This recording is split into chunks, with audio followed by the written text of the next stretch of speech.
ఇష్టం లేని పెళ్లితో ముడిపడిన బంధం పార్ట్ 44. అరవింద్, ఏమిటి ఈ టైంలో వచ్చి గోల చేస్తున్నావు? నాకు నిద్ర వస్తుంది. ఏమైనా ఉంటే మార్నింగ్ డిస్కస్ చేసుకుందాము. గుడ్ నైట్ అన్నది అక్షర. మెంటల్, నాకు నిద్ర లేకుండా చేసి నువ్వు నిద్రపోతున్నావా? అదేమీ కుదరదు, పద అంటూ అక్షర చేయి పట్టుకుని టెర్రస్ పైకు తీసుకుని వెళ్ళాడు అరవింద్. అరవింద్, ఈ టైంలో టెర్రస్ పైకు ఎందుకు తీసుకుని వచ్చావు అని అడిగింది అక్షర. కొత్తగా చెక్క భజన నేర్చుకున్నాను, నీకు కూడా ప్రాక్టీస్ చేయిద్దాము అని అన్నాడు అరవింద్. నేను ఏమంత ఖాళీగా ఉండటం లేదులే అరవింద్, నాకేమీ వద్దులే, నువ్వే కంటిన్యూ చేయి అన్నది అక్షర. అరవింద్ డోర్ క్లోజ్ చేసేస్తూ, నీతోనే కంటిన్యూ చేద్దాము అంటే నువ్వేమిటి డెవిల్ అలా అంటావు అంటూ అక్షరాన్ని చూసి ఐ వింక్ చేస్తూ తన ముందుకు ఒక్కొక్క అడుగు వేస్తూ ఉన్నాడు. అరవింద్, ఏమిటి అలా చూస్తున్నావు? ఎందుకు ఇలా వస్తున్నావు? అత్తయ్య కిందే ఉన్నారు, నన్ను వెళ్ళనివ్వు అన్నది అక్షర. మమ్మీ పడుకున్నది, పైగా మమ్మీ టెర్రస్ పైకి వస్తే స్టెప్స్ ఎక్కే సౌండ్ వస్తుంది. ఫైనల్లీ డోర్ క్లోజ్ చేసేసాను కదా డెవిల్, కాబట్టి మమ్మీ వచ్చినా ప్రాబ్లం లేదు అంటూ అరవింద్ ఇంకా దగ్గరకు వస్తూ ఉన్నాడు. అరవింద్, నీకే చెప్పేది, వద్దు, ఇప్పుడే ఇవన్నీ లేవు అని చెప్పాను కదా అన్నది అక్షర. డెవిల్, నేను చెప్పాను కదా, నువ్వు చెప్పేది కాదు నేను చెప్పేదే నువ్వు వినాలి అని. అస్సలు నువ్వు చెప్పేది వింటే మనం ఎప్పుడు ఇలానే ఉండిపోతాం. మమ్మీ కూడా నిన్ను నాకు దూరంగా ఉంచుతుంది. నాకు అస్సలు ఛాన్సు అనేదే లేదు. నువ్వు మార్నింగ్ వెళ్తున్నావు, ఈవినింగ్ మమ్మీ దగ్గర ఉంటున్నావు. ఇలానే ఉంటే ఇంకెలా చెప్పు? నిన్ను ఈరోజు వదిలేదే లేదు అంటూ అరవింద్ అక్షరకు దగ్గరగా వచ్చి తన భుజం మీద చెయ్యి వేసి ప్రెస్ చేస్తూ బుగ్గ మీద చిన్నగా నిమిరాడు. అరవింద్, నీకు ఇప్పుడే చెప్తున్నా, అక్కడే ఉండు, ఇంకొక స్టెప్ కూడా ముందుకు వేయొద్దు అన్నది అక్షర. డెవిల్, నేను ఇక్కడ ఉన్నాను, ఇక్కడ అంటూ తన గుండెలపై చెయ్యి పెట్టి చూపిస్తూ, నీ గుండెల్లో ఉన్నాను, నీ గుండెలపై కూడా నేనే ఉన్నాను అంటూ అక్షర తాళి తీసుకొని ముద్దు ఆడుతూ, నువ్వు ఈ పసుపు తాడుతో చాలా కొత్తగా ఉన్నావు అక్షర. ఈ అందం ఆనందం అన్ని ఇన్నాళ్ళు చాలా మిస్ అయ్యాను. ఇక నిన్ను వదిలి క్షణం కూడా ఉండలేకపోతున్నాను. నా కోసం నీ ఫ్యామిలీకి దూరం అయ్యావు, నిన్నే వదులుకున్నావు. నేను చాలా లక్కీ కదా, నాకు ఇంత మంచి మనసు ఉన్న భార్య దొరికింది అన్నాడు Arvind. So sweet of you, నీకన్నా నేను చాలా లక్కీ అరవింద్. అందుకనే నా ప్రేమ నిజమై నీకు భార్యను అయ్యాను.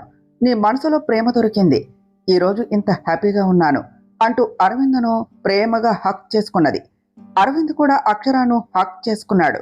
ఇద్దరు చాలాసేపు అలానే ఆ స్వీట్ మూమెంట్ను ఎంజాయ్ చేస్తూ ఉన్నారు. డెవిల్ అని పిలిచాడు అరవింద్. అని మాత్రమే అన్నది అక్షర. డెవిల్, నా మీద ఇంత ప్రేమ ఉంటే ఎందుకు ఇంకా నాకు దూరంగా ఉంటున్నావు? నేను నిన్ను వదిలి ఉండలేకపోతున్నాను. దూరంగా ఉంటే మనం ఇంకా దూరం అయిపోతామేమో అని నాకు భయంగా ఉన్నది. లిటరల్లీ నా వల్ల కావటం లేదు డెవిల్ అన్నాడు అరవింద్. అరవింద్ అంటూ తలనిమరుతో, ఎందుకు అంత భయపడుతున్నావు? నేను ఎప్పుడూ నీతోనే ఉన్నాను. నిన్ను వదిలి నేను ఎక్కడికి వెళ్తాను చెప్పు? I am your mind, always your mind అన్నది అక్షర. అరవింద్ అక్షరను ప్రేమగా చూస్తూ తన పెదవులను అందుకునేందుకు తనకి దగ్గరగా వస్తూ ఉన్నాడు. అరవింద్ చేసేదానికి అడ్డు చెప్తూ ఉన్నట్టు అక్షర అరవింద్కు తనకి మధ్యలో తన చెయ్యి అడ్డు పెట్టేసింది. డెవిల్ అంటూ కాస్త ఉక్రోషంగా చిరుకోపంగా చూస్తూ ఉన్నాడు అరవింద్. అరవింద్, మన మధ్య ఏమి జరిగినా అది ఇలా ఎవరైనా వస్తారేమో చూస్తారేమో అని భయంగా కాదు. నీకు నాకు మధ్య ప్రేమ ప్రేమ మాత్రమే ఉండాలి, అంతవరకు ఈ దూరం తప్పదు అంటూ అరవింద్ ముక్కు పట్టుకు లాగేసి అక్కడి నుంచి అరవింద్ కౌగిలి విడిపించుకుని వెళ్ళింది అక్షర. డెవిల్, నీకు ఎన్నిసార్లు చెప్పాను, నువ్వు నా నుంచి హైడ్ అవ్వాలి అనుకోవటం చాలా కష్టం. బికాజ్ నువ్వు ఉండేది నాతో కాదు, నాలో ఉంటావు అంటూ అక్షర చేయి పట్టుకుని దగ్గరికి వస్తూ తన చేయి మీద సుతారంగా మీటుతూ ఉన్నాడు. అరవింద్ చేసేదానికి అక్షర సిగ్గుపడుతూ ఉంటే అరవింద్ అక్షరకు ఇంకా దగ్గరగా వచ్చేస్తూ ఉన్నాడు. డెవిల్, మనం ఇలానే కాసేపు ఉంటే చాలా బాగుంటుంది కదా అన్నాడు. అన్నది అక్షర. డెవిల్, ఇక్కడి నుంచి ఇంకాస్త ముందుకు వెళితే బాగుంటుంది కదా, ఏమంటావ్ అంటూ అక్షర నడుము మీద చేతిని ఇంకాస్త దగ్గరకు లాగేస్తూ అక్షర నడుమును చుట్టేశాడు. డెవిల్, మనం ఇలానే ఇంకొక స్టెప్ ముందుకు వేస్తే ఎలా ఉంటుంది అని హస్కీగా అక్షరాను అలానే పట్టుకుంటూ అన్నాడు. ఇంకో స్టెప్ ముందుకు వేస్తే టెర్రస్ పై నుండి కింద ఉంటావు, అప్పుడు అస్సలు బాగోదు నాన్న అన్నారు వైదేహి గారు. డెవిల్, ఇప్పటి వరకు బాగానే ఉన్నావు కదా, సడన్ గా వాయిస్ ఏమిటి ఇలా చేంజ్ అయ్యింది? నాకైతే మా మామ మాట్లాడినట్టే ఉన్నది అన్నాడు అరవింద్. అరవింద్, నట్టే కాదు, కళ్ళు తెరిస్తే కనిపిస్తుంది కూడా అంటూ ఉన్న వైదేహి గారి మాటకు తన వైపు చూసిన అరవింద్ అక్షరాను వదిలేసి, మమ్మీ నువ్వేం చేస్తున్నావు ఇక్కడ అంటూ తడబడుతూ అంటూ ఉంటే అక్షర ఏమీ మాట్లాడకుండా సిగ్గుపడుతూ ఉన్నది. మమ్మీ, నువ్విక్కడేం చేస్తున్నావు? వింటర్ టైంలో బయటకు రాకూడదు అన్నాడు అరవింద్. వైదేహి గారు అరవింద్ చెవి మెలిపెడుతూ, నువ్వు నాకే చెప్తున్నావా? ఫస్ట్ నీకు చెప్పింది చెయ్యి, వెళ్ళి నీ రూమ్లో పడుకో అనేసరికి, యాక్చువల్లీ నైస్ ఐడియా మామ్ అంటూ అరవింద్ అక్కడి నుంచి కిందకు పారిపోయాడు. వైదేహి గారు నవ్వుతూ అక్షరాన్ని చూస్తూ ఉంటే, అత్తయ్య అన్నది అక్షర. నేను లేట్ చేయకూడదు అని నాకు బాగానే చెప్తున్నారు, రేపే ముహూర్తం పెట్టేయాలి అన్నారు వైదేహి గారు. యాహూ మమ్మీ, నువ్వు గుడ్ డెసిషన్ తీసుకున్నావు అన్నాడు అరవింద్. అరవింద్, నువ్వు ఇంకా ఇక్కడే ఉన్నావా అన్నారు వైదేహి గారు. హా మమ్మీ, నేను ఇక్కడ లేను అంటూ అరవింద్ పారిపోయేసరికి ఇద్దరూ నవ్వుకుంటూ కిందకు వెళ్ళిపోయారు. మరో ప్రక్క వైదేహి, నాకు ప్రతి దాంట్లో అడ్డంగా వచ్చే నన్ను తక్కువ చేస్తూ నాతో పెట్టుకున్నావు. ఇంకా ఇప్పుడు నీ కొడుకు కోడలు కలిసి నా కొడుకు బాధకు కారణమయ్యారు. నిన్ను, నీ కొడుకును, ఇంకా ముఖ్యంగా ఆ కోడలు అక్షర ఎవ్వరిని వదలను. మీ అందరి నాశనం చూసే వరకు నేను ఊరుకోను అని అనుకున్నదే రేఖాదేవి. అమ్మగారు, టిఫిన్ టేబుల్ మీద పెట్టాను, మీరు వచ్చి అంటూ మళ్ళీ వచ్చి తన ఎదురుగా నిలబడేసరికి మళ్ళీని చూడగానే రేఖాదేవికి కోపం నశాలానికి ఎక్కేసరికి మళ్ళీ చంప పగల కొట్టింది. నా ఇంట్లో నాకు తెలియదా నేనేం చేయాలో? నువ్వే నాకు చెప్తున్నావా? నువ్వు నీ హద్దుల్లో ఉండు. ఆ కిచెన్ రూమ్ దాటి బయటకు వస్తే ఒప్పుకోను. నువ్వు ఎప్పటికీ నా ఇంటి పని మనిషి మాత్రమే, అర్థమైందా? నా కొడుకు కళ్ళకు కూడా నువ్వు కనిపించకూడదు అని అనేసరికి మళ్ళీ ఏడ్చుకుంటూ కిచెన్లోనికి వెళ్ళిపోయింది. అంకిత్, టిఫిన్ చేయకుండా వెళ్ళిపోతున్నావేమిటి? వచ్చి టిఫిన్ చేయి నాన్న అన్నది రేఖాదేవి. మామ్, నాకు అర్జెంట్ వర్క్ ఉన్నది, ఐ హ్యావ్ టు గో అన్నాడు Ankit. Ankit, what is this? నువ్వు ఎందుకు ఇలా చేస్తున్నావు? నువ్వు నా కొడుకువి, నాకు నీ బాధ తెలుసు. నువ్వు బాధపడి తినకుండా ఉంటావా అన్నది రేఖాదేవి. మామ్, నేను అసలు ఆ విషయమే ఆలోచించటం లేదు, అండ్ అది నా దృష్టిలో అసలు లేనేలేదు. నిన్నే నేను తనకి చెప్పవలసింది చెప్పేశాను, అండ్ నాకు నిజంగానే వర్క్ ఉన్నది. యూ జస్ట్ క్యారియన్ అంటూ అంకిత్ వెళ్ళిపోయాడు. అంకిత్, నిన్ను కన్న ఈ తల్లికి నీ బాధ ఏమిటో తెలియదా? ముందు నీకు ఈ పెయిన్ దూరం చెయ్యాలి, అందుకోసం నేను ఏం చేయాలో అంతా చేస్తాను అని అనుకున్నదే రేఖాదేవి. ఇటు వైదేహి గారి ఇంటిలో పంతులు గారు, నా కొడుకు కోడలకు ఈ మధ్య కొత్తగా పెళ్ళయింది. వాళ్ళ మొదటి రాత్రికి మంచి ముహూర్తం చూడండి. ఈసారి వాళ్ళ మధ్య ఎలాంటి దూరము రాకూడదు, ఇద్దరూ సంతోషంగా ఉండాలి అన్నారు వైదేహి గారు. డెవిల్, చూసావా, మమ్మీ పొద్దున్నే పంతులు గారిని పిలిచింది, మన కోసమే అనుకుంటా కదా అని స్టెప్స్ దిగుతూ ఉన్న అరవింద్ పక్కనే ఉన్న అక్షరాతో చాలా హ్యాపీగా అన్నాడు. అరవింద్, నువ్వు చేసిన దానికి అత్తయ్య ఇలా చేస్తున్నారు. తమరి గోల ఆ రేంజ్లో ఉంటే నువ్వేమో హ్యాపీ ఫీల్ అవుతున్నావా? సిగ్గు లేదు అన్నది అక్షర. చా ఊరుకో డెవిల్, ఇలాంటి విషయాల్లో సిగ్గుపడితే ఏమైనా బాగుంటుందా? కొన్నిటికి సిగ్గుపట్టం కంటే సిగ్గులేని పని ఇంకేమీ లేదు అంటూ అక్షర నడుం మీద చిన్నగా గిళ్లతో కిందకు వెళ్ళి వైదేహి గారి పక్కనే సెటిల్ అయ్యాడు. మమ్మీ, ఇప్పుడు ఇవన్నీ అవసరమా చెప్పు? Take your own time. ఇంత త్వరగా ముహూర్తాలు పెట్టడం అవసరమా అన్నాడు. ఓ రియల్లీ? పంతులు గారు, మీరు వెళ్ళండి, మావాడే వద్దు అంటున్నాడు కదా, నాకు అంత అర్జెంట్ ఏమీ లేదులే అన్నారు వైదేహి గారు. ఓర్ని, నేనేదో సరదాకు అంటే మమ్మీ సీరియస్గా తీసుకున్నది. అరవింద్గా, నీకు అస్సలు టైం బాగాలేనప్పుడు కుదురుగా ఉండాలి నాన్న, అవసరమా చెప్పు నీకు ఈ బిల్డప్ అని మనసులో అనుకున్నాడు అరవింద్. అవసరం లేదు మమ్మీ, ఇప్పుడు వెళ్ళవలసిన అవసరం లేదు. నీకు ఉన్నది కదా, కొడుకు కోడలు కలిసి ఆనందంగా ఉండాలి అనేది. అందుకనే నీకోసం నేను ఏమైనా చేయటానికి ఒప్పుకుంటాను. నేను నీ కొడుకునమ్మా, నీ ఇష్టమే నా ఇష్టం అన్నాడు అరవింద్. వైదేహి గారు, రేపు ముహూర్తం దివ్యంగా ఉంది అనేసరికి అరవింద్ కాస్త డల్ అయిపోయాడు. రేపటి వరకు అంటే ఈరోజు అయిపోవాలి కదా, అంతవరకు వెయిట్ చేయాలా అనేసి అరవింద్ చాలా డల్గా ఫేస్ పెట్టేశాడు. అరవింద్, నువ్వు ఏమంటావు? రేపు నీకు ఇష్టమే కదా అన్నారు వైదేహి గారు. మమ్మీ, యాక్చువల్గా రేపు నాకు బోర్డ్ ఆఫ్ డైరెక్టర్స్ మీటింగ్ ఉన్నది, అదే థింక్ చేస్తున్నా అన్నాడు అరవింద్. మరేం పర్వాలేదు అరవింద్, రేపు కుదరదు అంటే నీకు ఖాళీ ఉన్నప్పుడే చూద్దాం, వర్క్ ఇంపార్టెంట్ కదా. పంతులు గారు, మీరు ఇప్పుడు వెళ్ళిపోండి, నేను మళ్ళీ ఇన్ఫార్మ్ చేస్తాను అన్నారు వైదేహి గారు. మమ్మీ, అదేం పెద్ద ఇంపార్టెంట్ కాదు, జస్ట్ ఎవడేం చేస్తున్నాడు అనేది తెలుసుకోవటానికే కదా. వాళ్ళేం చేస్తే మనకెందుకు చెప్పు, నాకు నువ్వే కదా ఇంపార్టెంటు. నువ్వు ఇంత ఆశపడుతూ ఉంటే కాదు అంటానా? నీ ఇష్టమే నా ఇష్టం అన్నాడు అరవింద్. అరవింద్, మరేమీ పర్వాలేదు నాన్న, నువ్వు ఖాళీగా ఉన్నప్పుడే అన్నారు వైదేహి గారు. మమ్మీ, నాకేం పనుంది చెప్పు, నేను ఎప్పుడూ ఖాళీనే కదా అంటూ వైదేహి గారి పక్కన చేరిపోయాడు అరవింద్. అరవింద్ అంటూ తన చెంప మీద తట్టి నవ్వేస్తూ, నీ వేషాలు నా కోడలి దగ్గర చెయ్యి, నా దగ్గర కాదు అంటూ నవ్వేసరికి అరవింద్ బ్లష్ అవుతూ అక్షర కేసి చూసి ఐ వింక్ చేశాడు.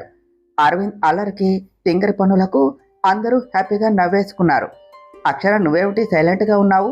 మామ్ వద్దు అంటే నువ్వు అస్సలు ఏమి చెప్పకుండా సైలెంట్గా ఉన్నావు అంటూ అరవింద్ కారు డ్రైవ్ చేస్తూ అక్షరను చూస్తూ అడిగాడు. అరవింద్, మరేం చేయమంటావు? నీలానే చేయమంటావా? కాసేపు కామ్గా ఉండలేవు, ఏదో ఒకటి చేస్తూ ఉంటావు, తిరిగి నన్నంటావు, అత్తయ్య దగ్గర నా పరువు అంతా తీసేస్తున్నావు అన్నది అక్షర. నేనేం చేశానో, నా పెళ్ళాం నా పక్కనే ఉండాలి అని అనుకోవటం, ఏదో కాసేపు నా పెళ్ళాంతో అచ్చిక బుచ్చికలు ఆడటం కూడా తప్పేనా? నేను అంత తొందర చేశాను కాబట్టే మాము అంత తొందరపడింది, లేదు అంటే అలానే వదిలేసేది. దట్ ఈజ్ అరవింద్, అరవింద్ కృష్ణ అన్నాడు. హిహిహి, ఒప్పుకుంటాలే మిస్టర్ అరవింద్ కృష్ణ, నా క్లినిక్ వచ్చేసింది, ఆపేస్తే నేను వెళతాను అన్నది అక్షర. డెవిల్, మళ్ళీ ఈవినింగ్ వరకు వెయిట్ చేయాలి కదా, ఆలోపు నా కోసం ఏమైనా హాట్గా అంటూ కార్ ఆపేస్తూ అక్షరకి దగ్గరగా వస్తూ అంటూ ఉంటే, అరవింద్, నీకు ఈ మధ్య చాలా ఎక్కువైంది, అస్సలు నిన్ను కంట్రోల్ చేయలేకపోతున్నాను అంటూ తన కోట్ అరవింద్కు అడ్డంగా పెట్టేస్తూ అరవింద్ చంప మీద గట్టిగా గిల్లేసి అక్కడ నుంచి కారు దిగి లోనికి పారిపోయింది. ఆహ్ రాక్షసి అంటూ చిరుకోపంగా అక్షర కేసి చూస్తూ అరవింద్ కారు స్టార్ట్ చేసుకుని వెళ్ళిపోయాడు. అక్షర తన రూమ్లోనికి వచ్చి అరవింద్ చేసిన దానికి నవ్వుకుంటూ తన డ్యూటీ టైం అయ్యేసరికి పేషెంట్స్ను చెక్ చేయడం స్టార్ట్ చేసింది.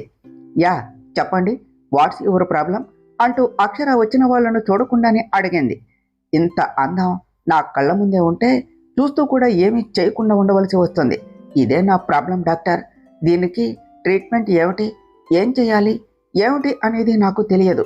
దీనికి ట్రీట్మెంట్ కూడా ఈ అందమే, అందుకనే నీ దగ్గరికే వచ్చాను బేబీ అంటూ అక్షర ముందు కూర్చుంటూ తన ఎదురుగా ఉన్న పేపర్ వెయిట్ను రోల్ చేస్తూ అన్నాడు విశాల్. విశాల్ను అక్కడ చూసిన అక్షర మొహంలో అసహ్యం వచ్చేసరికి కోపంగా చూస్తూ, నువ్వెందుకు వచ్చావు అని అడిగింది. డాక్టర్, నువ్వు ఎందుకు హాస్పిటల్కు వచ్చావు అంటే నేనేం చెప్పాలి? హాస్పిటల్కు ఎవరైనా ఎందుకు వస్తారు, అందుకనే వచ్చాను అన్నాడు విశాల్. మిస్టర్ విశాల్, నీకు ట్రీట్మెంట్ చేయటానికి ఇది వెటర్నిటీ వార్డు కాదు. అక్కడకు వెళితే నీకు కావలసిన ట్రీట్మెంట్ దొరుకుతుంది. ఫస్ట్ ఇక్కడి నుంచి బయటకు వెళ్ళు, లేదు అంటే అరవింద్కు కాల్ చేస్తాను అన్నది అక్షర. వాట్, అరవింద్కు కాల్ చేస్తావా?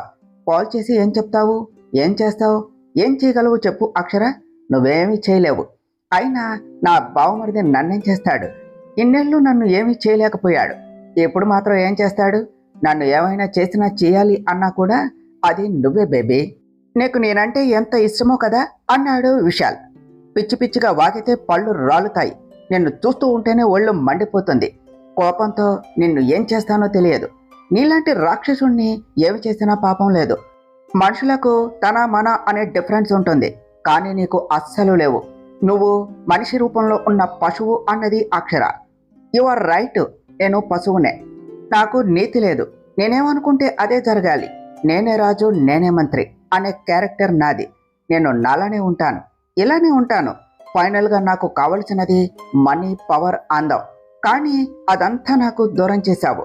ఇప్పుడు నువ్వు నీ మొగుడు కలిసి ఆనందంగా ఉన్నారు, నన్ను ఆ పిచ్చిదానికి వదిలేశారు. ఇది ఏమైనా బాగున్నదా అక్షర?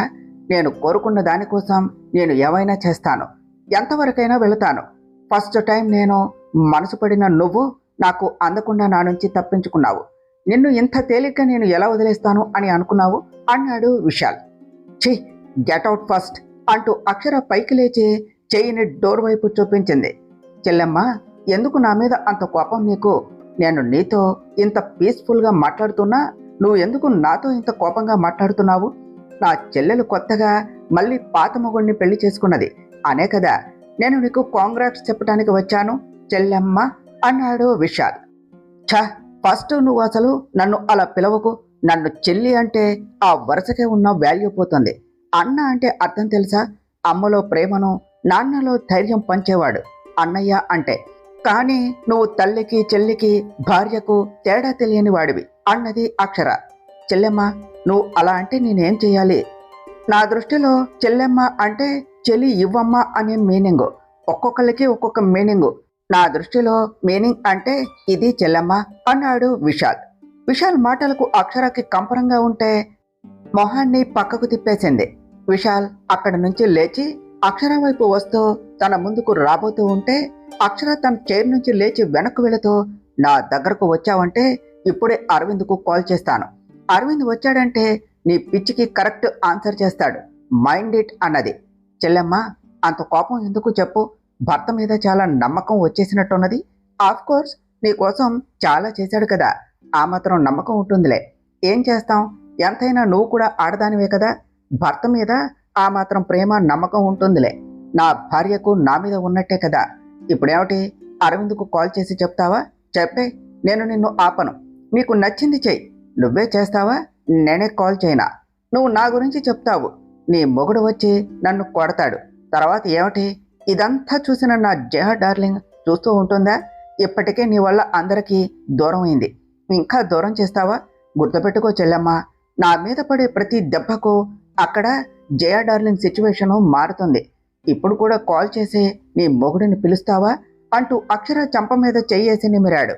ఏయ్, నా మీద చెయ్యేస్తే చంప పగులుతుంది అంటూ తన చెయ్యి విసిరేస్తూ, వదిన అందరికంటే నిన్నే ఎక్కువ నమ్ముతుంది. వదిన నిన్ను అంతలా ప్రేమిస్తూ ఉంటే నువ్వు వదిన ప్రేమతో నాటకాలు ఆడుతున్నావు అని అన్నది. నమ్మితే నమ్మించడం ఈజీ అవుతుంది. నమ్మటం తన ప్రాబ్లము, అంతేకాని నమ్మించడం నా తప్పేమీ కాదు కదే చెల్లెమ్మ. ఇక్కడ నాకు ఏమైనా అయితే అక్కడ జయ డార్లింగ్ అంటూ నవ్వాడు విశాల్. చెల్లెమ్మ, నీకు నేను సపరేట్గా చెప్పవలసిన అవసరం లేదు అనుకుంటా.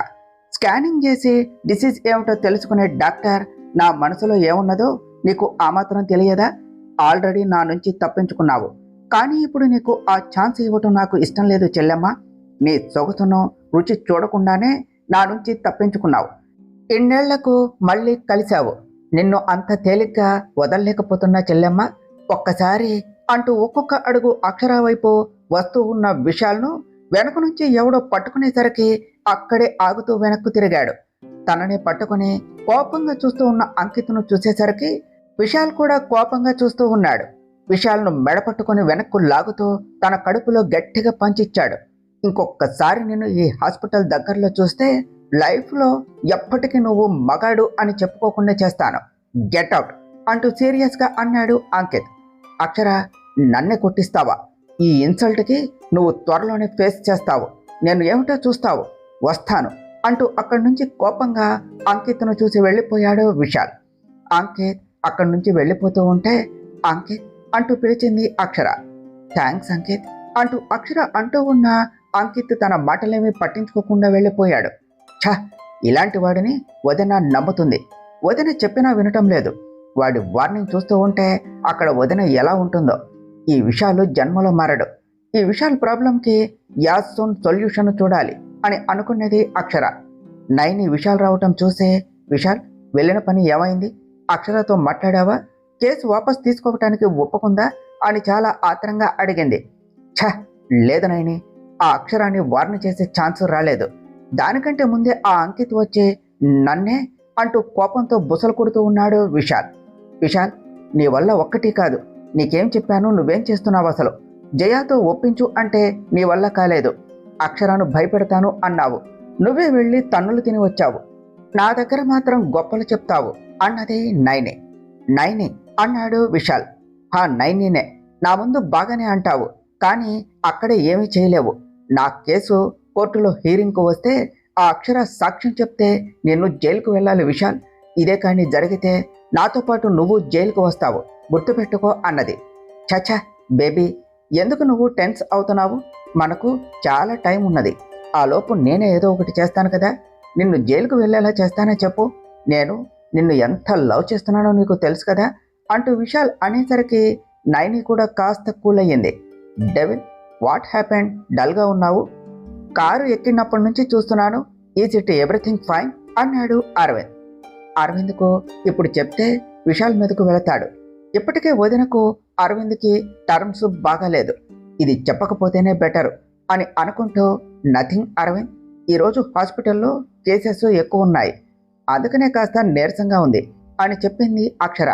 డెవిల్, అందుకే చెప్పేది, నిన్ను అప్పుడే హాస్పిటల్ ఇవన్నీ పెట్టుకోవద్దు, హ్యాపీగా ఇంట్లోనే ఉండు అంటే విన్నావా? రేపు మాత్రం నువ్వు ఎక్కడికి వెళ్ళడానికి వీల్లేదు, ఇంట్లోనే ఉండాలి అన్నాడు అరవింద్.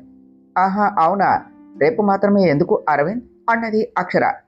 డెవిల్, అప్పుడే మర్చిపోయావా? రేపు మనకి ఫస్ట్ నైట్ కాబట్టి అప్పుడు నువ్వు ఇలా అక్కడ టైర్డ్ అయితే చాలా కష్టం అంటూ నవ్వుతూ అన్నాడు అరవింద్. అరవింద్, నువ్వు చాలా ఎక్సైటింగ్గా వెయిట్ చేస్తున్నట్టు ఉన్నావు, అయ్యగారికి చాలానే ఆశలు ఉన్నాయి అనుకుంటా అన్నది అక్షర. డెవిల్, అంత చిన్నగా అడుగుతావేమిటి? లిటరల్లీ చాలా వెయిట్ చేస్తున్నా. అఫీషియల్గా మన ఫస్ట్ నైట్ ఇదే కదా. నాకైతే నీకు క్షణం కూడా దూరంగా ఉండాలి అని లేదు, నా కౌగిల్లో నిన్ను బంధించాలి అని ఉన్నది. నిన్ను వదిలి క్షణం కూడా ఉండలేకపోతున్నా. నీకు దూరంగా ఉంటే ఏదో తెలియని భయం, ఈ చిన్న దూరం మన మధ్య ఎక్కడ ఇంకా పెరుగుతుందో అనే భయం. డెవిల్ అన్నాడు అరవింద్. అరవింద్, ఎందుకు నువ్వు ఇలా భయపడతావు? నేను ఎప్పుడూ నీతోనే ఉంటాను, నిన్ను వదిలి నేను ఎక్కడికి వెళతాను అంటూ అరవింద్ హెయిర్ను రబ్ చేస్తూ అన్నది అక్షర. అరవింద్ అక్షర చేతిని కిస్ చేస్తూ, నువ్వు వెళ్ళినా నేను ఒప్పుకుంటానా? నేను నీ వెనకే వస్తాను, నిన్ను మాత్రం వదిలేది లేదు డెవిల్, నన్ను నువ్వు భరించవలసిందే అంటూ అక్షరతో నవ్వుతూ కబుర్లు చెప్పుకుంటూ ఇంటికి వెళ్ళారు. నెక్స్ట్ డే మార్నింగ్, అక్షర, అరవింద్ ఆఫీస్కు వెళ్ళిపోయాడా? నువ్వేమిటి ఇంకా ఇంట్లోనే ఉన్నావు? ఈరోజు నువ్వు వెళ్ళటం లేదా హాస్పిటల్కు అని అడిగారు వైదేహి గారు. లేదత్తయ్య, అరవింద్ నన్ను తీసుకుని వెళ్ళలేదు అంటూ చెప్పలేక చాలా కష్టపడుతూ చెప్పింది అక్షర. అక్షర తడపాటుకు తనలోనే నవ్వుకుంటూ, అంటే నువ్వు ఈరోజు ఇంట్లోనే ఉంటున్నావు అన్నమాట, పర్వాలేదులే, నాకు సాయంగా ఉంటావు అన్నారు వైదేహి గారు. అత్తయ్య, నేను మిమ్మల్ని ఒకటి అడగవచ్చా? తర్వాత మీరేమీ అనుకోరు కదా అంటూ సంశయిస్తూనే అడిగింది అక్షర. వైదేహి గారు నవ్వుతూ, నా దగ్గర నీకెందుకు భయం, ధైర్యంగా అడుగు అక్షర అన్నారు. అత్తయ్య, జయా వదిన కోసమైనా ఒకసారి ఆలోచించి మీరు తనతో మాట్లాడితే బాగుంటుంది. వదిన ఆ విషయాలను నమ్ముతుంది, కానీ తన వల్ల వచ్చే ప్రమాదం తెలుసుకోవటం లేదు అన్నది అక్షర. అక్షర, నువ్వు నీ కోసం, నీ భర్త కోసం మాత్రమే ఆలోచించు, అందరి కోసం ఆలోచిస్తూ అరవింద్ని దూరం పెడుతూ మళ్ళీ కష్టాలు తెచ్చుకోకు. జయ అంటే నాకు ఏమైనా కోపమా? అది నా కూతురు, నాకు దాని మీద ప్రేమ లేకుండా ఉంటుందా? దానికి నిజం తెలిసే వరకు ఎవరు ఏం చెప్పినా నమ్మదు, అంతవరకు మనం కూడా దానికోసం ఆలోచించటం టైం వేస్ట్. నువ్వు కూడా ఇవన్నీ మైండ్లో పెట్టుకొని స్ట్రెస్ అవ్వకు, ఇది నీ జీవితంలో చాలా ఇంపార్టెంట్ డే, నువ్వు అరవింద్ హ్యాపీగా ఉండవలసిన టైం అక్షర అన్నారు వైదేహి గారు. అత్తయ్య, ఆ విశాల్ అసలేమీ మారలేదు, వాడి వల్ల వదనకు ఏమవుతుందో అనే భయంగా ఉన్నది అని తనలో తానే అనుకుంటూ వైదేహి గారి ఒడిలో తలపెట్టుకుని పడుకున్నది అక్షర. అక్షర, నువ్వు ఇవన్నీ మనసులో పెట్టుకోకు, ఈరోజు మీరు ఇద్దరూ సంతోషంగా గడపవలసిన రోజు. మనసులో అన్ని ఆలోచనలు పక్కన పెట్టే, పరిస్థితులు అన్నీ అవే మారుతాయి, వాటి కోసం మనం ఆగిపోకూడదు. నేను ఏం చెప్తున్నానో నీకు అర్థమైంది కదా? మన సంతోషమే మన వాళ్లకు నిదర్శనం. నువ్వు అరవింద్తో ఆనందంగా ఉండాలి, అది చూసి మీ నాన్నమ్మ కూడా నీ నిర్ణయం సరి అయినదే అని ఒప్పుకోవాలి. మీకు పుట్టపోయే బిడ్డే నిన్ను మీ వాళ్లతో కలపాలి అన్నారు వైదేహి గారు. అత్తయ్య, నిజంగా నాన్నమ్మ నన్ను క్షమిస్తుందా? నన్ను మళ్ళీ దగ్గరకు తీసుకుంటుందా అన్నది అక్షర. అక్షర, తప్పకుండా ఒప్పుకుంటారు. నీకోసం అంత చేసిన వాళ్ళు నిన్ను బాధ పెడతారో చెప్పు? నీ సంతోషమే కదా వాళ్లకు కావలసినది. త్వరలోనే వాళ్ళు తెలుసుకుంటారు, నిన్ను దగ్గరకు తీసుకుంటారు అన్నారు వైదేహి గారు. థ్యాంక్ యూ అత్తయ్య, నేను ఆ రోజు కోసమే వెయిట్ చేస్తున్నాను అన్నది అక్షర. సరే అక్షర, ఈరోజు మళ్ళీ దగ్గరకు వెళ్ళాలి అనుకున్నాను, నువ్వు కూడా వస్తావా అంటూ వైదేహి గారు అనేసరికి అక్షర కూడా మళ్ళీని చూడాలి అని వస్తాను అత్తయ్య అంటూ అనేసరికి ఇద్దరూ కలిసి మళ్ళీ కోసం రేఖాదేవి ఇంటికి బయలుదేరారు. రేఖాదేవి మేడం, మన లేడీస్ క్లబ్కి మిమ్మల్ని ప్రెసిడెంట్ చేయాలి అనే మన క్లబ్ మెంబర్స్ మొత్తం తీర్మానించాము, మీరు మాత్రం ఒప్పుకోవాలి అన్నారు క్లబ్ మెంబర్స్. ఓ రియల్లీ? యాక్చువల్ నాకు ఇవన్నీ నచ్చవు, బట్ మీరు అంతా ఫోర్స్ చేస్తూ ఉంటే కాదు అని అనలేకపోతున్నాను. మీరంతా అడిగినందుకు నేను ఒప్పుకుంటున్నాను అన్నది రేఖాదేవి. రేఖాదేవి గారు, ఇంకెన్ని రోజులు ఇలానే ఉంటారు? అసలు మిమ్మల్ని చూస్తూ ఉంటే మాకే ఆశ్చర్యంగా ఉన్నది. You look so young. మీకు పెళ్లి ఈడుకు వచ్చిన అబ్బాయి ఉన్నాడు అంటే నమ్మలేం. యాజ్ సూన్ అంకిత్కు పెళ్లి చేస్తాను అన్నారు. అంకిత్ మ్యారేజ్ ప్రపోజల్ ఏమైంది అని అడిగారు క్లబ్ మెంబర్స్. అదే చూస్తున్నాం. నా స్టేటస్కు, నా కొడుకు స్టేటస్కు సూట్ అయ్యే అమ్మాయి దొరకాలి కదా అన్నది రేఖాదేవి. ఓ రేఖాదేవి గారు, అంకిత్ కోసం అందరూ క్యూ కడతారు. తనకేం తక్కువ? మీరు ఒప్పుకోవాలి. కానీ మన మిస్సెస్ రావు గారి అమ్మాయి ఉంది కదా, తన కూతురు ఉన్నది కదా, మీరు ఒప్పుకుంటే 10 days లోపే పెళ్లి కూడా అయిపోతుంది. వాట్ యు సే రేఖ అన్నారు ఆ మెంబర్స్లో ఒకరు. విల్ లుక్ ఎట్ సి అంటూ అనేసరికి అందరూ మాట్లాడుకుంటూ ఉన్నారు. అప్పుడే మళ్ళీ కాఫీ తీసుకొని అక్కడికి వచ్చింది. రేఖ, హూ ఇస్ షీ? కొత్తగా ఉన్నది అన్నారు వాళ్ళు. రేఖాదేవి ఆ మాటకు మళ్ళీ వైపు చూస్తూ, ఎవరు అంటే చెప్పడానికి ఏమున్నది, అయినా చెప్పే అంత ఇంపార్టెంట్ ఏమీ కాదు, నా ఇంటి కొత్త పని మనిషి అంటూ అందరికీ చెప్పింది. రేఖ అన్న పిలుపుకు అందరూ డోర్ వైపు చూశారు. డోర్ దగ్గర ఉన్న వైదేహి గారు రేఖాదేవి మాటలకు కోపంగా చూస్తూ ఉన్నారు. పక్కనే అక్షర కూడా నిలబడి ఉన్నది. వైదేహి గారిని అక్కడ చూసిన రేఖాదేవి కోపంతో పళ్ళు నోరుతూ ఉన్నది. వైదేహి, నువ్వు నా ఇంటికి ఎందుకు వచ్చావు? అసలు నిన్నెవడు రానిచ్చాడు అంటూ రేఖాదేవి కోపంగా అన్నది. వైదేహి గారు లోనికి వస్తూ, నేను ఎందుకు వచ్చానో తర్వాత చెప్తాను, ముందు మళ్ళీ గురించి నువ్వు ఏం చెప్తున్నావు మళ్ళీ చెప్పు అంటూ వైదేహి గారు అంటూ ఉంటే, అమ్మగారు అంటూ మళ్ళీ అక్కడేం జరుగుతుందో అనేసి భయంతో ఆపటానికి ట్రై చేస్తూ ఉన్నది. మళ్ళీ నువ్వేమీ మాట్లాడుకో అంటూ తనను ఆపేస్తూ, నువ్వు చెప్పు రేఖ, మల్లిక ఎవరు అని అడిగారు.